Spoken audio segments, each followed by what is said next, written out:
Welcome back to Catch the Spur. I am Ketch, I'm a Spur, you must be as well, and that's what brought you here. So welcome. So I've been away for a few weeks, unfortunately had some technical difficulties during the Arsenal game, which was a great 1-1 draw that we managed to grind out there, and we've had some exciting news. That news is of course that we signed Gorset in the January transfer window. So come the new year, we'll have some extra men up top. And from what I've seen, she looks like a creative force. So with that rotating England with Holt and Tanberg, hopefully her injury is not too bad. Hopefully there'll be a rotating four. Now I hope in the meantime with the international break that you enjoyed it and had a bit of downtime. I know I definitely didn't, and I always hate the international breaks, even in the men's, especially the women's, really hate the break. But I hope you had some time to refresh, and now with a busy period over Christmas, let's get straight back into it. So having come back from the break, Tanberg had obviously picked up an injury, same with Grant, but Grant was unlikely to make the starting 11. So Martin Ho was obviously our manager, as he's been all year, playing an excellent style of football, and it's really exciting to see the change from Robert Villaheim's style of play, and I'm glad that we're actually making the most of the good players that we've got and had originally, and even bolstered it with some new signings. So Copping goal, she's been really quite consistent. I wouldn't say excellent, I wouldn't say bad, I would just say smack bang in the middle. The saves that she needs to make, she's making. The ones that beat her are often ones that she shouldn't be able to get to. She does make errors from time to time, and especially with being in the box and taking extra touches around attackers, got me a bit nervous. Not the happiest with that, but it is what it is. And that brings us to our back line. Neville, natural right back, played quite consistently, was quite strong at times, but we really need her driving up that line a bit more, which she really gave, especially later in that second half when we were looking for the winner. Molly Bartz came back into the team, and it was interesting to see the dynamic between her and Claire Hunt compared to last year. Obviously, there's been a bit of improvement in the backline as a whole, but I still thought it was a little bit rusty, and definitely showed why last year we leaked a few goals. I don't think their communication and their style gel overly well. I think they're both the kind of player that wants to go to the ball and that player with the ball and shut down those passing lanes as well, where Koga and Hunt, or Koga and Bartz, maybe Hunt more because it does look like she's got better communication. It's just gels so much better. And then you also had Nilden on the left, and Nilden gave a lot of excellent balls. And the thing that Nilden did really well is she won at least 2 balls with her head in really tough positions and placed it perfectly on one of our players, regaining and making that 50-50 ball of being in the air 100% ours. That was really impressive. The other thing that really impressed me was off a corner, Olivia Holt made the bad decision to take a shot right up against a player, kind of just thrashing at it when we all know that you can't put a ball through someone. So I thought that was a poor decision.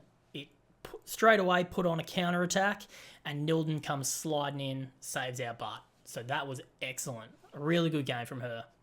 That brings us into the midfield. Summanen, strong performance as always. Did a few silly things throughout the game, but it's kind of the whole package that you get with Summanen. She makes some really good defensive efforts, and a lot of her work goes unrewarded because it's all off the ball work, and when she gets the ball, she just receives it, plays a great ball along the ground to possession. She's not the kind of person that jumps in and breaks through the lines. She'll occasionally give that long ball over the top, which is excellent, but where we really shunned today was Spence. Spence has had a few off games, but really today, really strong, really dominant. I'm loving the no-look passing.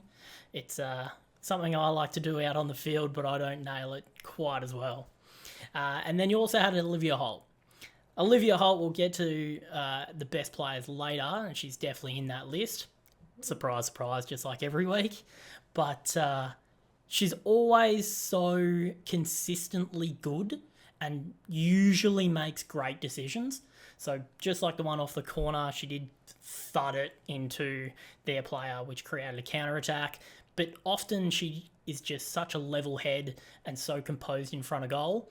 I think Tandberg in England, unmatched in front of goal. They're so composed, but I think she's that next one in there. When you get her with the ball, she just tries to place it, at the right times, or if she's just straight in middle in front, she'll just lather that ball up and just see what she can do with it. But it's usually a very controlled shot. And that brings us to our front three, and I think we're going to start right here. Every single week it's the same conversation, unfortunately. She's either red hot or cold as ice. And the amount of times that she did really well in beating a defender or playing a 1-2 and running deep and then just whipping that ball behind the keeper out for a goal kick was too consistent. Now, we never ever want to see a player injured, whether that's one of our players, whether that's an opposition player. We want to be the best team on merit. But could it be a blessing in disguise? Bring in someone like Lena Gunning-Williams, who was excellent in that second half when she came on. And same with Dennis, even earlier in the year. I can't remember who we were playing, but she started on the wing and she just looks so dominant. They both bring so much energy that I haven't seen from Naz consistently. Naz will often have a game where defensively she works really hard and really pressures the opposition, and then when she wins that ball, tries to beat her man. She's not going to beat him every time. Totally fair. But as a winger, you've got to put that fear into them that you're going to beat them down the line, and then that also opens up coming inside. And Lena and Dennis have no fear. They just go it every time. Sometimes they're not off, but I think they hit the ground running a lot more consistently than Naz does. So we'll see what happens there. So with Tandberg out, we did have England with the armband as always, but up top instead of playing off wide or rotating in through an attacking midfield spot. She was really good. Every time she got the ball anywhere near the box, I thought that something could be created. There was a couple of really good headers. One that got blocked right in front of her that was, I reckon, going back post. But she's fantastic. She's definitely the crux of the team, and she's so consistent. I've got to go with consistency. I love consistency. I love seeing players like a Mo Salah or Kenrad from Chelsea who can go out there and do absolute wonders every other week. But it's the Englands that I think win you trophies, that are consistently excellent every week and can grind a result from anywhere. And lastly on there is Vinberg. I was a bit surprised that she got the start over Lena or Dennis, but I was incredibly impressed. Every time she got the ball, she was, making the most of it.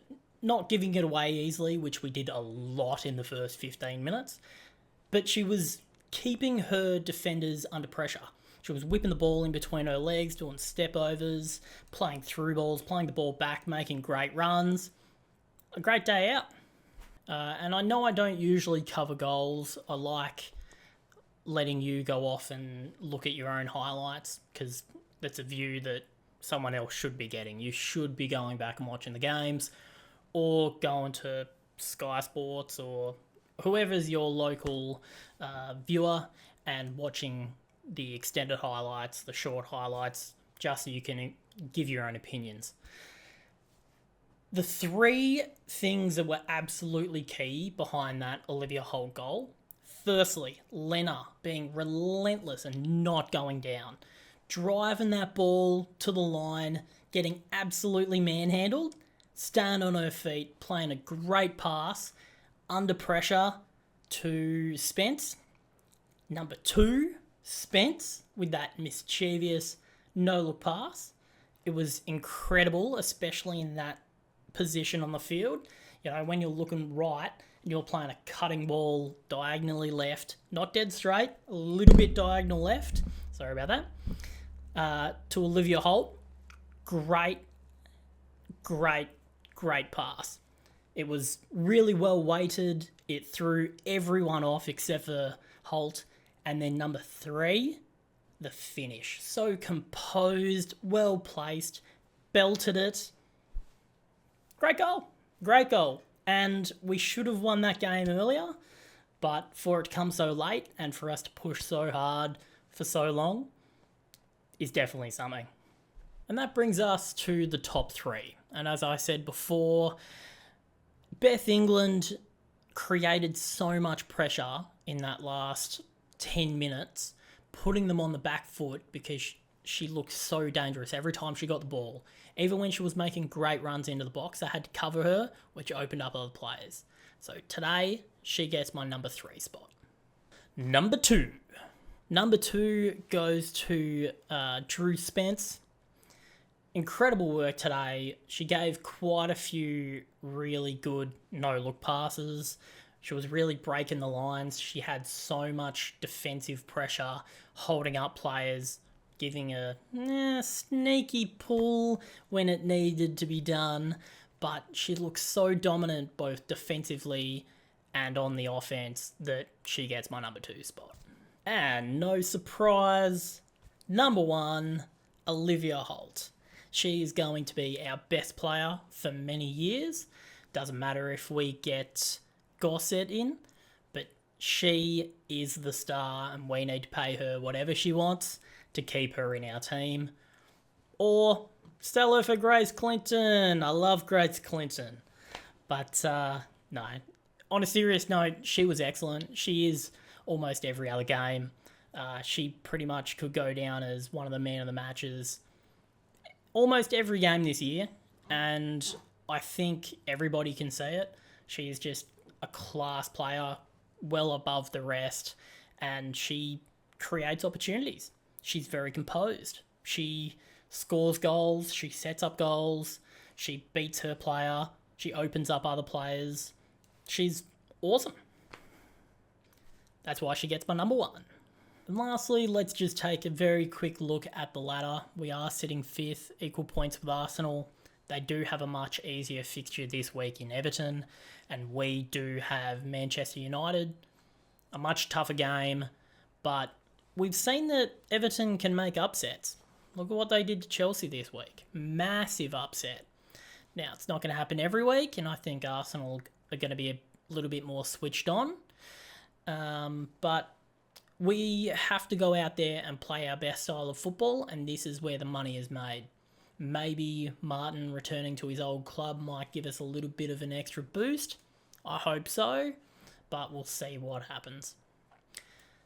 And lastly, I want to just say Manchester City at the top, 27 points. I think I said round 2 that they were the best team in the league, and I must admit I was a little bit doubtful myself, but I said it with conviction because I love what Bunny Shaw can do. I love what Grace can do, but she can't even make the team at the moment. So it just goes to show, Manchester City, that's the ones to catch. And that's another episode of Catch the Spur against Aston Villa. Thank you so much for stopping by. If you enjoyed this content, please like, please comment with what you thought of the game, what you think of the podcast, where we can make improvements as a community, but more importantly, jump on the subreddit, SpursWomen, and get involved in the community there. It's a lot of conversation, it is getting a lot busier, which is awesome. So get involved, watch a lot of football, and have a great week. I'll see you next week against Manchester United. Come on, you Spurs!